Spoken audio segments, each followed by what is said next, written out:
இந்த ராவை எல்லாருக்குமே நிறைய மெமரிஸ் கொடுக்குதுல்ல. ஆமாம், என்னன்னா சமைக்கவே தெரியாத ஒருத்தன் சமைக்க கற்றுக்கிறதும் இந்த இடத்துல தான், சமைக்க தெரிஞ்ச ஒருத்தன் வந்து மற்றவங்களுக்கு சொல்லிக் கொடுக்குறதுமே வந்து இந்த இடத்துல தான் நடக்கும். அது மட்டும் இல்லாமல் ஒரு விஷயம், வீடு தூக்குறதுலேருந்து நம்ம சமைக்கும் போது வந்து ஹெல்ப் பண்ணுறதா இருக்கட்டும், பாத்திரத்தை வளர்க்குறதா இருக்கட்டும், இந்த மாதிரி எல்லா விஷயத்தையுமே நம்மளால் இங்கே தான் கற்றுக்க முடியும். ஒருத்தனுக்கு சமைக்கவே தெரியல, இந்த மாதிரியான பேசிக்கான விஷயம்லாம் கூட கொஞ்சம் தெரியாமல் இருக்கிறவங்க, எல்லா குரூப்புமே இருக்கிற 8 பேருக்குமே எல்லாமே தெரியும் அப்படின்னு அவசியம் இல்லைல்ல.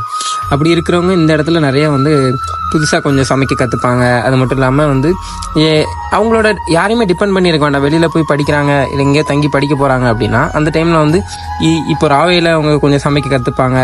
அவங்க ஃப்ரெண்ட்ஸு எல்லாமே சொல்லி கொடுக்கும்போது அது எவ்வளோ கேவலமாக இருந்தாலும் ஒரு நாள் அவனை சமைக்க வச்சு அந்த சாப்பாடை நம்ம வந்து பரவாயில்லடா அண்ணே, இன்றைக்கி பரவாயில்ல, நாளைக்கு இன்னும் இதை விட கொஞ்சம் இம்ப்ரூவ் பண்ணு அந்த மாதிரி சொல்லும்போது அவனும் கற்றுப்பான்.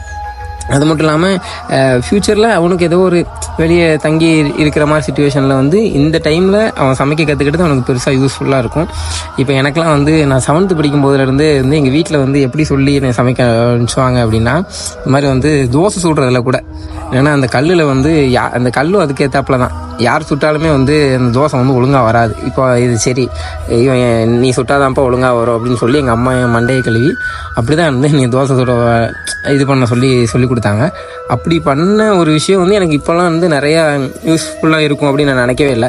என்னென்னா இப்போ ஒரு தோசை மாவு இல்லை அப்படின்னு நினச்சிங்கன்னா ஒரு கோதுமை மாவு இருந்தது அப்படின்னா அதை வச்சு கோதுமை தோசை சுட்டு சாப்பிட்டுக்கலாம்.